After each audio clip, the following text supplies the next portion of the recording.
നമസ്കാരം, welcome to royal cookery. ഇന്ന് നമ്മൾ തയ്യാറാക്കാൻ പോകുന്നത് ഒരു നാടൻ വിഭവമാണ്.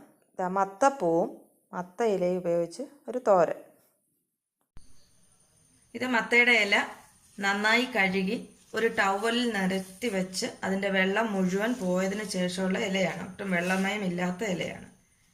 ഇതാണ് ഇനി നമുക്ക് അരിഞ്ഞെടുക്കേണ്ടത്. അപ്പോൾ മത്തയില തോരൻ വെക്കാൻ എടുക്കുമ്പോൾ നമ്മൾ ഏറ്റവും കിളുന്ന ഇല നോക്കി വേണം എടുക്കാൻ. ഏറ്റവും മണ്ടയ്ക്കുള്ള ഇലകളാണ് എടുക്കേണ്ടത്. മത്തയില മണ്ടയ്ക്ക് ഇതിങ്ങനെ ഒരു വെളുത്ത ഒരു അരം പോലുള്ള സാധനമുണ്ട്. ആദ്യം തന്നെ ഈ ഇല എടുത്ത് നമ്മൾ ഈ കയ്യിലിട്ടിങ്ങനെ ഒന്ന് തിരുമുക. അപ്പോൾ ആ അരം പോലെ ഇരിക്കുന്നതങ്ങ് പോയി കിട്ടും, പൊടിഞ്ഞങ്ങ് പോകും. ഇനി നമുക്കിത് അരിഞ്ഞു തുടങ്ങാം. അങ്ങനെ ഈ അരിക്കുന്ന എല്ലാ ഇലകളും ഇങ്ങനെ ആക്കിയെടുക്കണം. ഇനി നമുക്കിത് അരിയുന്നത് എങ്ങനെയാണെന്ന് നോക്കാം. മത്തയില ഇത്രയും വലുതാണ്, അപ്പോൾ ഇത് ആദ്യം ഇങ്ങനെ ഒന്ന് കീറിയെടുക്കണം.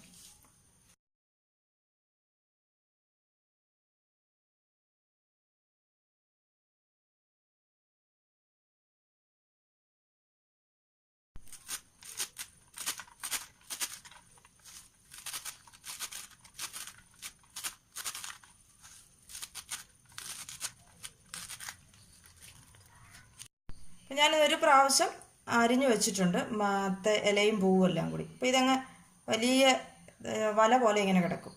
അപ്പോൾ ഇതെന്ത് ചെയ്യണം? അതിന് ഒരു പ്രാവശ്യം കൂടി ഇതിങ്ങനെ വാരി പിടിച്ചിട്ട് 1 or 2 പ്രാവശ്യം വീണ്ടും അരിയുക.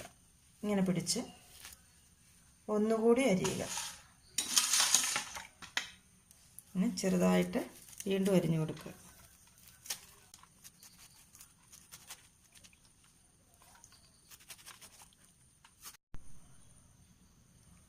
അപ്പോൾ ഞാനിത് ഒന്നുകൂടി പൊടിയായി അരിഞ്ഞിട്ടുണ്ട്. ഇനി ഒരു പ്രാവശ്യം കൂടി നമുക്കിത് ഒന്നുകൂടി വാരി പിടിച്ചിട്ട് അരിയാം. അപ്പോൾ വീണ്ടും ഇത് പൊടി പൊടിയായി. ഏതല്ല എടുത്താലും നമ്മൾ ഇങ്ങനെ അരിഞ്ഞെടുത്താൽ നല്ല പൊടി ആയിട്ട് നമുക്ക് അരിഞ്ഞു കിട്ടും. ഞാൻ ഒന്നുകൂടി അരിയാൻ പോവുകയാണ്. വീണ്ടും വാരി പിടിച്ച് ഒന്നുകൂടി അരിയാം. ഇപ്പോൾ വളരെ പൊടിയായിട്ട് നമുക്കിത് അരിഞ്ഞെടുക്കാൻ കഴിഞ്ഞിട്ടുണ്ട്. ഇനി നമുക്കിത് എങ്ങനെയാണ് തയ്യാറാക്കുന്നതെന്ന് നോക്കാം. ആദ്യം തന്നെ നമുക്കിതിനുള്ള അരപ്പൊന്ന് റെഡിയാക്കാം. അപ്പം ഇത്രയും മത്തയിലയാണ് ഞാൻ എടുത്തിരിക്കുന്നത്. അതിനാവശ്യമുള്ള അരപ്പാണ് തയ്യാറാക്കേണ്ടത്. ഞാൻ മിക്സിയുടെ ഒരു ചെറിയ ജാർ എടുത്തിട്ടുണ്ട്. ഇത്ര വെളുത്തുള്ളി, അത്രയും ഇലയ്ക്കുള്ള അരപ്പാണ് ഞാൻ എടുക്കുന്നത്. ഇത്രയും വെളുത്തുള്ളി, 1 കപ്പ് തേങ്ങ, 1 കപ്പ് നിറച്ച് ഞാൻ എടുത്തിട്ടുണ്ട്. തേങ്ങ ഇത്തിരി കൂടിയിരുന്നാൽ അത്രയും നന്നായിരിക്കും. 1 ടീസ്പൂൺ മുളക് പൊടി, 1/2 ടീസ്പൂൺ കുരുമുളക് പൊടി, 1/2 ടീസ്പൂൺ മഞ്ഞൾപ്പൊടി. ഇത്രയും നമുക്ക് തോരൻ്റെ കണക്കിനൊന്ന് ചതച്ചെടുക്കാം. ഇവിടെ ഞാൻ അരപ്പ് ചതച്ച് വെച്ചിട്ടുണ്ട്. ഇനി നമുക്ക് ബാക്കി പ്രൊസീജിയർ നോക്കാം. തോരനിടാനുള്ള പാത്രത്തിലേക്ക് നമ്മൾ വെളിച്ചെണ്ണ ഒഴിച്ചു കൊടുക്കുക. അതിലേക്ക് 1/2 ടീസ്പൂൺ കടുക് ഇട്ട് കൊടുക്കുക.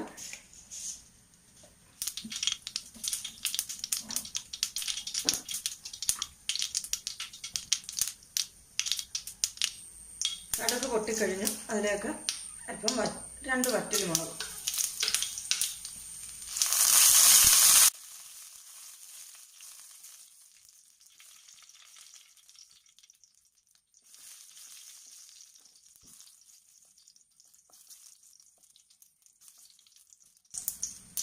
വറ്റൽമുളകും ഒന്ന്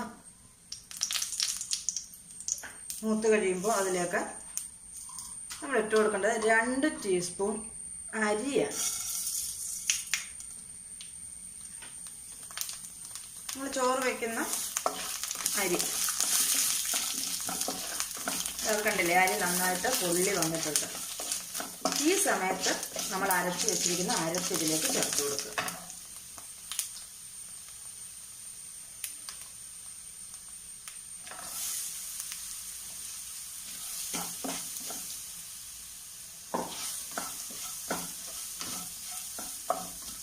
അരപ്പിനൊപ്പം ആവശ്യത്തിനുള്ള ഉപ്പും കൂടി ഇട്ടേക്കുക.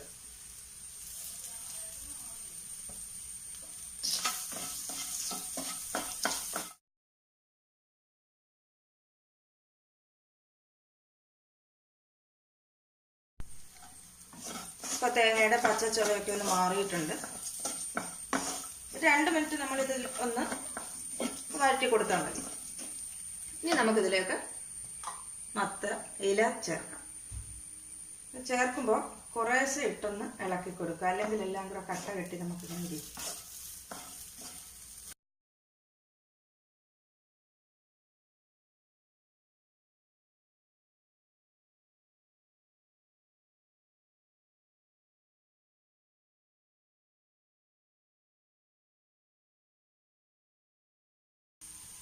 അപ്പോൾ ഇങ്ങനൊരു 4 പിടിയാണ് ഞാൻ ഇതിലിട്ടിരിക്കുന്നത്. അതിനുള്ള ചേരുവകളാണ് നമ്മൾ ചേർത്തിരിക്കുന്നത്. ഇനി അത് കൂടുകയോ കുറയുകയോ ചെയ്താൽ അതനുസരിച്ച് നമ്മളത് മാറ്റി കൊടുക്കുക.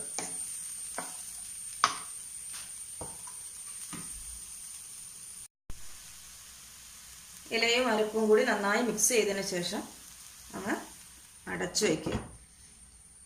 ഒരല്പസമയം അത് അടച്ചിരിക്കട്ടെ. തീ സിമ്മിലിടണം. തീ ഏറ്റവും കുറച്ചിടണം, ഇല്ലെങ്കിൽ കരിയും. ഇനി അവിടെ കുറച്ച് നേരം അതവിടെ ഇരിക്കട്ടെ.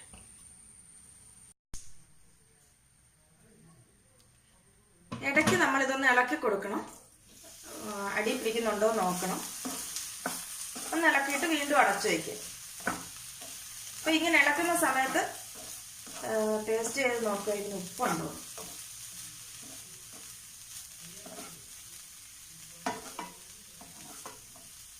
നോക്കിയിട്ട് അടച്ചു ചെയ്തത്.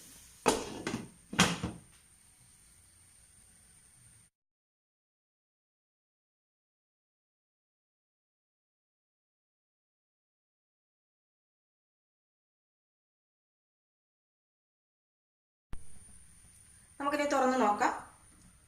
ഒരു കാര്യം ശ്രദ്ധിച്ചോണം, തീ വളരെ സിമ്മിലിട്ടോണം, അടി പിടിക്കരുത്. ഇടയ്ക്കിടയ്ക്ക് തുറന്ന് നോക്കി ചിക്കി ഒന്ന് ഇളക്കി അടച്ചു വയ്ക്കുകയും വേണം.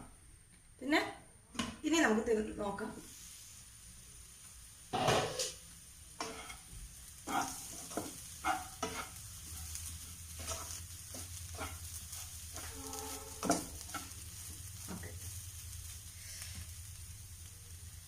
വെന്തിട്ടുണ്ട്.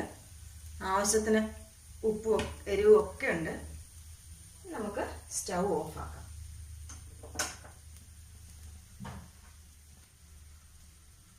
ഒരു സ്പൂൺ പച്ച വെളിച്ചെണ്ണ നമുക്കിതിൻ്റെ പുറത്തുനിന്ന് ഒഴിച്ചു കൊടുക്കാം.